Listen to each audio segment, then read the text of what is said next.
परवानगी दिली जाते त्यावेळेस कोरोना होत नाही, परंतु डॉक्टर बाबासाहेबांच्या चैत्यभूमीवर महापरिनिर्वाण दिनी लाखो लोक अभिवादन करण्याकरता येतात। त्यामुळे कोरोनाच्या नावाखाली त्या ठिकाणी बंदी आणली जाते।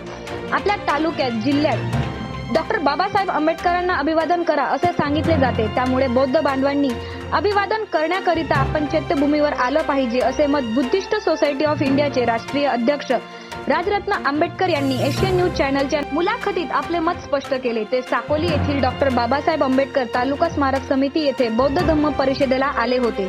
त्यांनी पुढे सांगितले की 72 वर्ष झाले संविधानाचे अजून परंतु प्रभावीपणे या देशात संविधान लागू केले जात नाही, ही शोकांतिका आहे। त्यामुळे सर्व बौद्ध बांधवांना आणि जनतेने संविधान प्रती आपण जागृत असले पाहिजे व लढा देण्यास समर्थ असले पाहिजे असे मत राजरत्न आंबेडकर यांनी व्यक्त केले। तसेच पब्लिक सेक्टर सर्व विकले जातात आहेत व खाजगीकरण केले जात आहे। त्यामुळे ऑटोमॅटिकली आरक्षण खत्म करण्याच्या प्रयत्नात सरकार आहे। त्यामुळे सर्वांनी याविषयी आपण जागरूक असले पाहिजे, त्यांच्या विरोधात लढा देण्यास समर्थ असले पाहिजे असेही मत राजरत्न आंबेडकर यांनी मांडले। या प्रसंगी भारतीय बौद्ध महासभेचे भंडारा जिल्ह्याचे प्रभारी राजेश बौद्ध, भारतीय बौद्ध महासभेचे भंडारा जिल्हा अध्यक्ष इंजिनियर रूपचंद रामटेके, डॉक्टर बाबासाहेब आंबेडकर तालुका स्मारक समितीचे अध्यक्ष श्री रंगारी, तालुका स्मारक समितीचे सचिव ॲडव्होकेट प्रभाकर बडोले या प्रसंगी उपस्थित होते।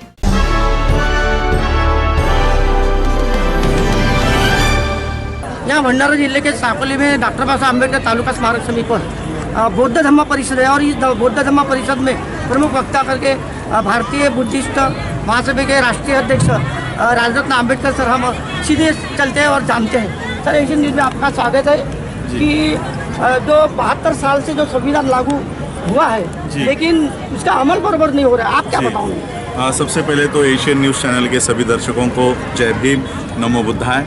भारतीय संविधान को पिछले 26 नवंबर 2021 को 72 वर्ष पूरे हो चुके हैं। 73rd ईयर में हम पदार्पण कर रहे हैं, लेकिन आज भी हम देख रहे हैं कि बाबा साहब अम्बेडकर जी ने जो आर्टिकल्स इस संविधान में निर्माण किए हैं उन आर्टिकल्स को कहीं ना कहीं ख़त्म किया जा रहा है और काउंटर आर्टिकल तैयार किए जा रहे हैं। जैसे आर्टिकल 21C है। आर्टिकल 21C इस देश का संविधान कहता है कि एजुकेशन की जिम्मेदारी स्टेट्स की होगी। अब एजुकेशन अगर स्टेट की जिम्मेदारी है तो फिर ये प्राइवेट स्कूल्स कहाँ से आ रहे हैं? तो इन लोगों ने न्यू एजुकेशन पॉलिसी 2020 बना दी ताकि बाबा साहब ने लिखे हुए आर्टिकल्स का इस्तेमाल ना किया जाए और ये इन आर्टिकल्स का इस्तेमाल करके भारत के लोग जो एक शिक्षित और प्रबुद्ध समाज बन सकता था उन्होंने वहाँ पर रोक लगा दी और एजुकेशन इस देश का इतना महंगा कर दिया है कि सिर्फ सवर्णों के बच्चे और अमीर बच्चे ही एजुकेशन ले सकते हैं। नीट नाम का एक फिर से 21C को काउंटर करने वाला कानून तैयार कर दिया कि 12th के बाद अगर आप नीट में पास नहीं होते हो तो कहीं पर भी आपको एडमिशन नहीं मिलेगा। तो पूरे संविधान को लेकर यही चल रहा है। आर्टिकल्स बाबा साहब का संविधान इस देश के हर एक व्यक्ति को न्याय देता है, चाहे वो मराठा हो, ओबीसी हो, यहाँ तक कि ब्राह्मणों को भी अधिकार देता है। लेकिन जिनके हाथों में इस देश का संविधान जा चुका है वो लोग किसी को भी अधिकार नहीं देना चाहते और इसलिए इस देश के संविधान का इम्प्लीमेंटेशन बराबर नहीं होता। सर मुझे बताओ कि जो केंद्र शासन है प्राइवेट सेक्टर का ज़्यादा भरना है, प्राइवेट सेक्टर कर रहे हैं, इसके बारे में आपके क्या? देखिए इन 72 इयर्स में जो पब्लिक सेक्टर, पहली बात तो पब्लिक सेक्टर की निर्मित क्यों हुई है इसकी जानकारी हम सभी देश के लोगों को होनी चाहिए। जिस तरह से रिजर्वेशन एजुकेशन में मिला हम लोगों को कि जिस समाज को पढ़ाई लिखाई करने का अधिकार नहीं था तो उनको एक प्रावधान दिया गया कि इनके लिए भी स्कूल बनेंगे और वो वहाँ पर जाकर पढ़ाई करेंगे ताकि वो सभी लोगों से कम्पीट कर सके।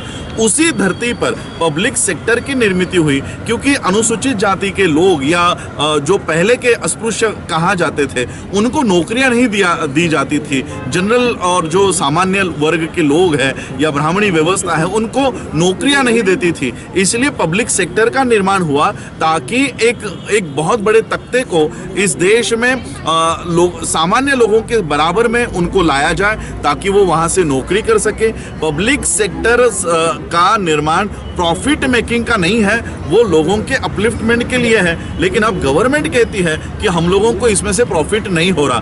पब्लिक सेक्टर प्रॉफिट के लिए नहीं बनाई गई और मैं तो आपको इतना भी बताना चाहता हूँ ये लोग प्रॉफिट मेकिंग पब्लिक सेक्टर को बेच रहे हैं। HPCL प्रॉफिट में है, BPCL प्रॉफिट में है, इतनी सारी प्रॉफिट मेकिंग सेक्टर्स को ये क्यों बेच रहे हैं? ये इसलिए बेच रहे हैं कि SC, ST, OBC के लोग जो इन सरकारी नौकरियों में जाते हैं, अपनी जीविका कमाते हैं, आगे चलकर ये अपनी जीविका ना कमा सके और एजुकेशन ना प्राप्त कर सके, इसलिए सारे प्राइवेट सेक्टर, पब्लिक सेक्टर को ये बेच रहे हैं और प्राइवेट सेक्टर में कन्वर्ट कर रहे हैं। निर्मला सीतारमण ने जब ये घोषणा कर दी, संसद में ये सवाल उठाया गया कि क्या प्राइवेट सेक्टर में रिजर्वेशन होगा। संसद ने क्लियर कर दिया है कि प्राइवेट सेक्टर में कोई रिजर्वेशन नहीं होगा, यानी इन लोगों को सिर्फ जो SC, ST, OBC माइनॉरिटी के लोग नौकरियां कर कर अपनी जिंदगी वो सुधार रहे थे, इनको उसको रोक लगाना है। सर मुझे ये बताओ, 6 दिसंबर चैत्य भूमि के ऊपर बहुत सारे लोग आते,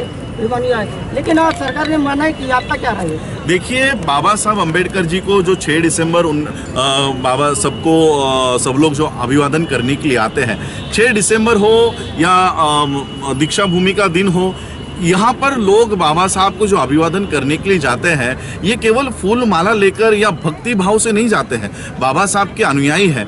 बाबा साहब के चैत्य भूमि उस दिन करोड़ों रुपए के किताबें बिकती है।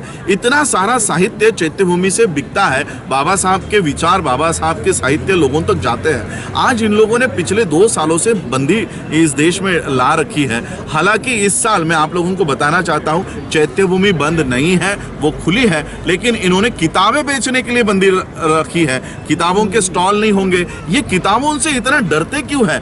क्योंकि उनको डर है कि बाबा साहब का साहित्य करोड़ों लोगों ने अगर पढ़ लिया तो वो बाबा साहब के दिशा निर्देश पे चलेंगे, इसलिए इन्होंने किताबों के स्टॉल को बंदी लगाई रखी है।